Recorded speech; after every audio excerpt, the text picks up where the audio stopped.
మోకాళ్లలో గుజ్జును పెంచి నొప్పిని తగ్గించి సర్జరీని దూరం చేసే ఫ్రీడమ్ వాక్. మానసికంగా రోజు చచ్చిపోయి ఇంట్లో ఏడుస్తుంటే తల్లిగా నేను చూడలేకపోతున్నానండి.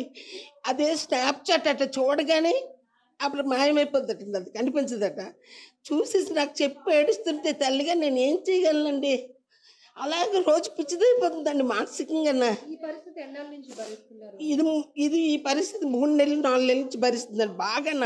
ఈ అమ్మాయిని పెళ్లి చేసుకున్నాక బాగా ఇంకా టార్చర్ పెట్టడం. ఆ అమ్మాయి కూడానా ఆ పిల్లయితే ఇలాగ సింబల్ పెట్టడం, నేను రాజకీయ నాయకుడు కూతురుని అనడం.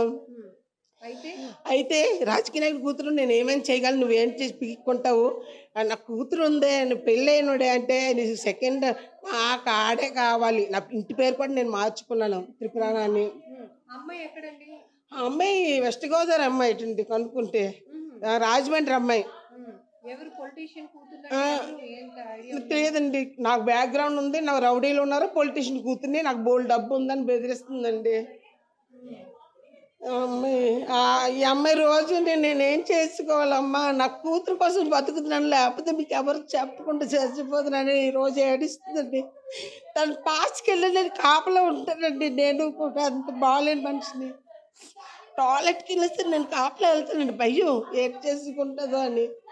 మొన్న 4 రోజులు భోజనం మానేసి 5వ రోజు తిన్నప్పటికీ అదేదో ఫుడ్ పాయిజన్ అయిపోయింది, ఇంకేం తినేసిందో తెలియదు.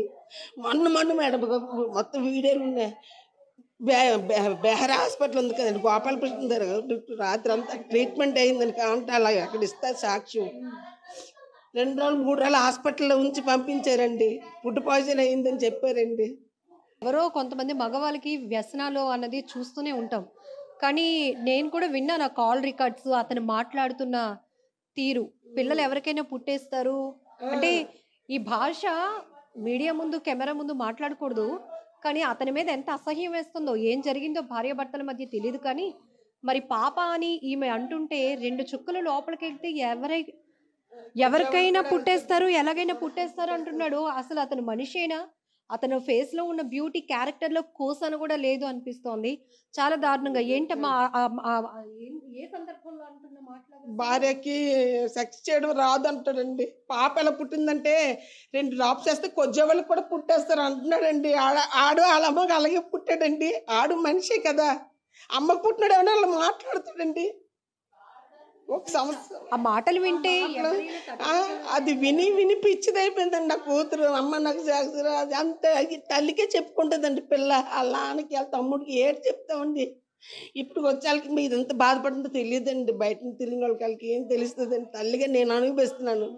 దాని ప్రతి క్షణం అనుభవించిన నరకం దాంతోపాటు నేను అనుభవిస్తున్నాను. ఏమైపోతుందో పాప ఉండబట్టి నా కూతురు బతికిపోయిందండి, లేకపోతే పాటికి ఏమైపోయిందండి. నేవల్ డాక్యార్డ్ లో జాబ్ కూడా మీరే వేయించారట?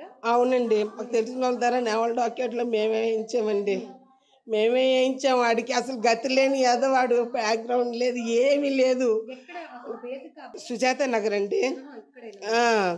సుజాత నగర్లో ఉంటారు. అది ఏ కాలనీ అంటే చెప్తానండి. సుజాత నగర్లోని సుజాత నగర్లో ఉంటారు. వాళ్ళ నాన్నగారు, వాళ్ళ అమ్మగారు, అన్నయ్య ఇద్దరు. వాళ్ళ నాన్నగారికి 2 భార్యలండి. ఫస్ట్ భార్య అయితే విడిపోయిన తర్వాత ఈ 2వ భార్య చేసుకున్నారు. వాళ్ళు పర్వాలేదండి, వ్యక్తిగత వాళ్ళ నుంచి మాకు ఎప్పుడు ఏం అనిపించలేదు, ఇబ్బందులు లేవండి. వాళ్ళు కూడా భార్యను చూసుకోరని వాళ్ళ నాన్నగారు చాలా చెప్పి చూసారండి. లాస్ట్గా అతను చెప్పిన రికార్డులు కూడా ఉన్నాయండి. అలాంటి అదో నన్ను ఏం చేయంటారమ్మా, వదిలేయండి అమ్మా, అలాంటి అదో సచ్చాడని వదిలేయండి అమ్మా అని చెప్పిన మాటలు ఉన్నాయండి వాళ్ళ నాన్నగారు కూడా. అవి ఇమ్మని ఇస్తాము. వాళ్ళ నాన్నగారు కూడా అదే చెప్పారండి, సచ్చాడని వదిలేయండి అమ్మంటే, మాయగారు నా పాప పరిస్థితి, నా పరిస్థితి ఏంటని అడిగిందండి. అడిగితే నేను ఏం చేయమంటానమ్మా, అలాంటి గాలి అదని తెచ్చి నా కూతురికి మా ఇంట్లో వాళ్ళందరూ వద్దని చెప్పారండి. లవ్ మ్యారేజ్ వద్దు అని. ఈ పిల్ల ఏమైపోద్దని చేసామని. మెయిన్ అండి నాకు పాప బాబు అండి. నక్షత్ర పెద్దది. ఎప్పుడు వెంకటేశ్వర స్వామి మాల వేసుకుని వచ్చేవాడండి. ఆ సుజాత నగర్లో వెంకటేశ్వర స్వామి గుడికి వెళ్ళేవాడు. ఆ పంతులు గారు చెప్పారట, నీకు ఈవిడే భార్య అవుతుందని చెప్పారు, నువ్వే నా భార్య అవట అనుకోని అది ఒక మాయలోకి తీసుకెళ్ళిపోయాడు. మాల వేసుకుని వచ్చి ఫోన్లే పిల్లడు మంచోడు, మాల వేసుకున్నాడు అంటే ఏ బ్యాడ్ హ్యాబిట్స్ ఉండవు అనుకున్నాను. కానీ దేవుని ముసుగులోని ఇంత వర్స్ట్కి వచ్చి సమాజానికి మేము చెప్పలేదండి. ఇప్పుడు మీ ద్వారా సమాజానికి తెలియాలి. మేము మా చుట్టాలకు కూడా చెప్పుకోలేదు కనీసం వీడు ఇంత నీచుడని. ఎందుకంటే ఎవరికి ఇష్టం లేని సంబంధం మేము చేసుకున్నాం. ఎవరికి చెప్పినా మాకు న్యాయం జరగదు. ఈయన అన్నాడు, నేను పోటుగాడిని, నన్ను ఎవడు పీకినాడు లేడటండి. చేయలేదండి. డైవర్స్కి వద్దనేస్తుందండి ఆ పిల్ల నక్షత్ర.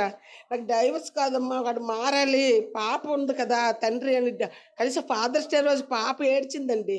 ఆ వీరమా షోలో అందరూ ఫాదర్స్తో నడుస్తున్నారు చిన్నపిల్లలందరూ. ఈ పాపను మామూలుగా తీసుకెళ్తే ఏడుస్తుంటే చిన్నపిల్లకి ఏం సమాధానం చెప్తానమ్మా, నీ తండ్రి ఇంత నీచుడని చెప్తామా? వాళ్ళు చెప్తే అర్థమయ్యే వయసు వాళ్ళది. కనీసం లోపలికి ఇక్కడికి వచ్చారు, అతన్ని క్వశ్చన్ చేస్తున్నారు, ఏం చెప్తున్నాడు, నాకు ఈఎంఐ కావాలి, నేను ఈఎంఐతోనే ఉంటాను, ఏం చేసుకుంటారో చేసుకోండి, మీడియా వాళ్ళు డబ్బు ఇస్తే వచ్చారని చెప్తున్నాడండి. ఆ అమ్మాయిని పెళ్లి చేసుకుంటానని చెప్తున్నాడండి. ఇక్కడ ఈ అపార్ట్మెంట్లో అందరికీ నా భార్య అని పరిచయం చేశాడండి. ఇంట్లో దిగినప్పుడు పూజలు గట్టి చేశాడటండి. ఇక్కడ సీసీ ఫుటేజ్ తీసినా తెలుస్తుందండి. వీళ్ళు అందరితో నా భార్య అని చెప్పాడండి. ఇంకా అంతకన్నా నీచుడు ఇంకేటండి?